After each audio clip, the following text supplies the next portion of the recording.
Hi everyone, Namaste, Gorlaksun and welcome back to my YouTube channel. Hope हजुरहरु सन्चै हुनुहुन्छ होला। म मेरो छोरा ब्रायन अनि मिमी हामी तीनजना सन्चै छौं गाइज।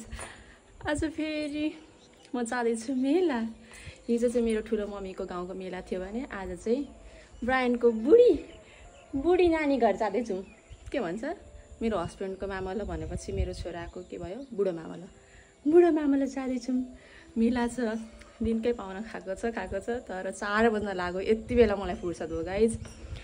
कस्तो नानीले चित्त दुखाउँदै हुन्थ्यो अरे के मेरो हस्बन्डसँग फोनमा। पहिला त जहिले आउँथ्यो दिपा त अचेल त आउने छोडो माया मार भनेर भन्नुहुन्थ्यो।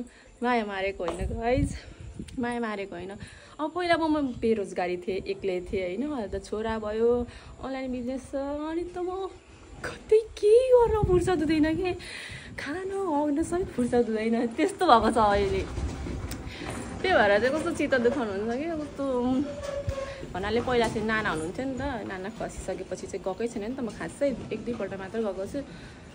अनि कस्तो त्यसरी भन्दाखेरि चाहिँ कस्तो सकेको छु कि भन्नाले कान्छी नानी हो नि त। कान्छी नानी भएर नआएको हो भनेर त्यस्तो भन्नु है क्या। त्यस्तो भनेर होइन, म नबिहाएर हो क्या। यो मेरो सामान पनि यत्तिकै छँदैछ। अब कुरियर दाइ कतिखेर आउनुहुन्छ भनेर म वेट गर्दैछु कि अब छोडेरै जानुपर्ने हुन्छ। दाइले चाहिँ यहीँ छ सामान लानु होला भनेर भन्नु पर्यो। अब के गर्नु त, अब हतार भइसक्यो। मलाई यति बेलै फुर्सद हुन्छ त के गर्नु होइन। मेरो ज्यान हेरेर थाहा पाउनुहुन्छ कि म कति बिजी छु भनेर। मेरो ज्यान हेर्नु कस्तो थिएँ कस्तो भयो, हेर मलाई लाइफको फर्स्ट टाइम बल्ल मोटाएको थिएँ। 80 केजी पुगेको मान्छे अहिले सर्लक्कै घटेर पहिला जति थियो नि म 49 बेबी हुनुभन्दा अगाडि त्यति नै भइसक्यो क्या। हिजो खुब रमाइलो गऱ्यौँ है।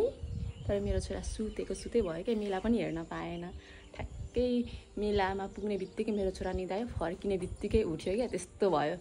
अब हिजोको त मेला हेर्न पाएन, अब आजको त हेर्न पाउँछ कि भनेर अब हिजो मेरो मामली साइडतिर खुब इन्जोय गऱ्यौँ भने अब आज भनेको मेरो हस्बेन्डको मामली साइडतिर हेरौँ कस्तो हुन्छ। आज रमाइलो गरेर आउने हस्। झिङ्गा आयो र जाउँ। अब यत्तिकै हो सामान, के गर्नु अब।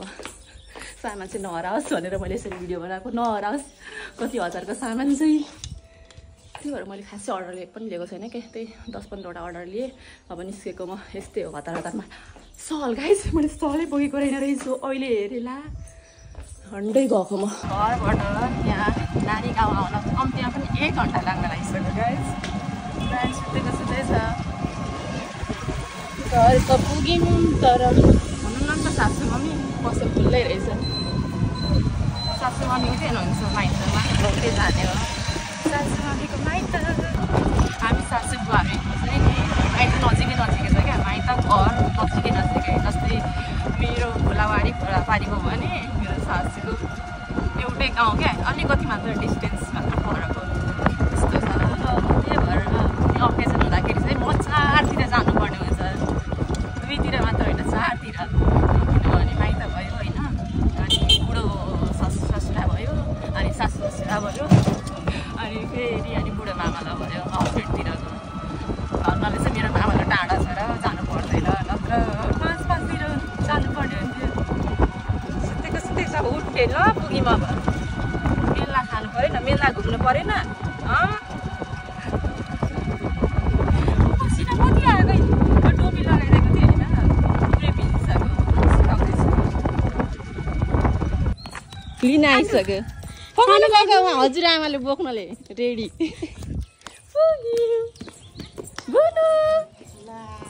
फुपू त नमस्ते नानी।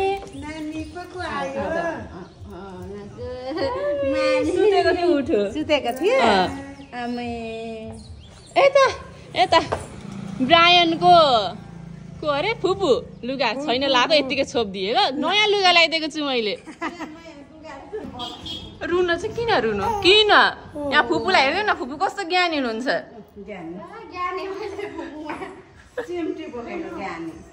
ला चिम्टी निस्कियो त। हेरेको कस्तो मजाले हेर्दैछ हेर्नु नि बा। को आउनुभयो बाबा? उता हो बाबा।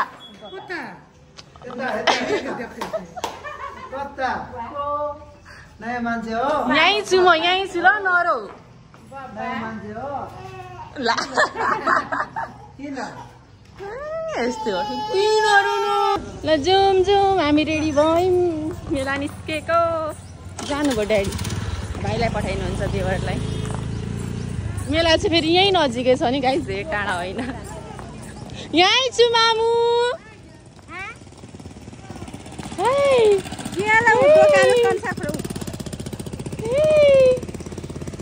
साना साना कस्तो राम्रो देखेको दुइटैलाई अब चाहिँ खुसी अघि किन रोएको अघि चाहिँ अब चिन्यो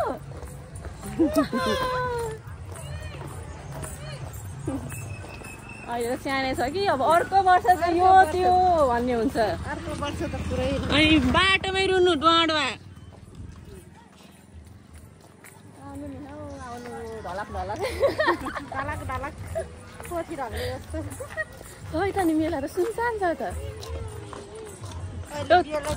राति मात्र होला नि सुनसान छ गकुल गकुल चाहिँ कहाँ छ गकुलको लोटा यहाँ खुसी के हेरेको त्यसरी के हेरेको खानेकुरा मुख बिठाउँदै आउँदैछ ल हामी चाहिँ थान पुग्यौँ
खेल्छ कि खेल्दैन के खेल्ने तिमी बाफ्रे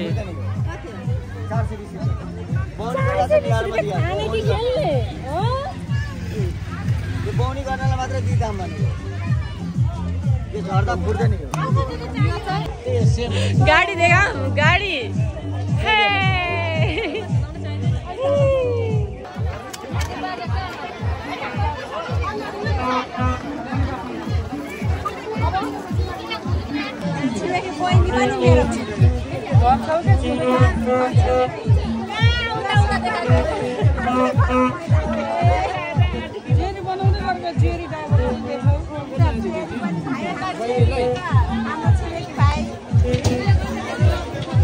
हाम्रै घरको मैदा चिनी तेल हैन नमस्ते कति ज्ञानी नानी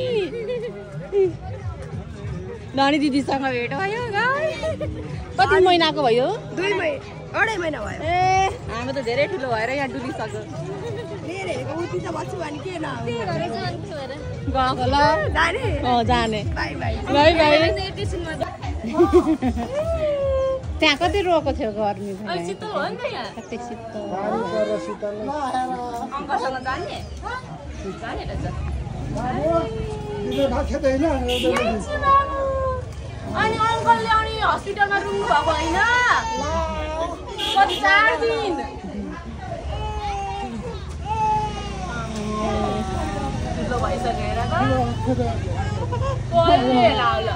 हाम्रो मेला सकियो गाइज तिर्जुगाको मेला ल जाऊ आओ यहाँ मेरो नन्द यत्रो भइसक्नु भयो यत्रै म पहिला बनाउँथेँ नि टिकटक खै छोडेर त यता तिमी यता ल यता बस्छ तिमी हाई भनिदेऊ हाई तिमी नि हाई भनिदेऊ योभन्दा धेरै त तिमी केही पनि भन्दैनौ म जत्रै भइसक्यो म जत्रै भइसक्यो बुनु यता मेरो सानो बुनु पनि ठुलो भइसक्यो यता उता हेर्नु ल उता हेर्दै खाने स्क्रिन टाइम हो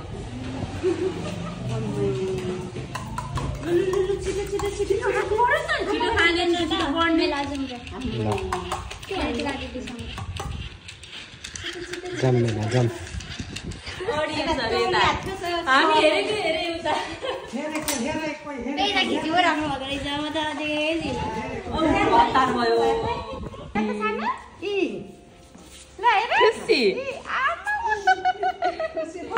फुपू भदालाई हेर्दौ कहाँ मामुलाई हेरेको खेल्न थाल्यो यहाँ अरूको बुनु फुपू भदा खेल्ने मिली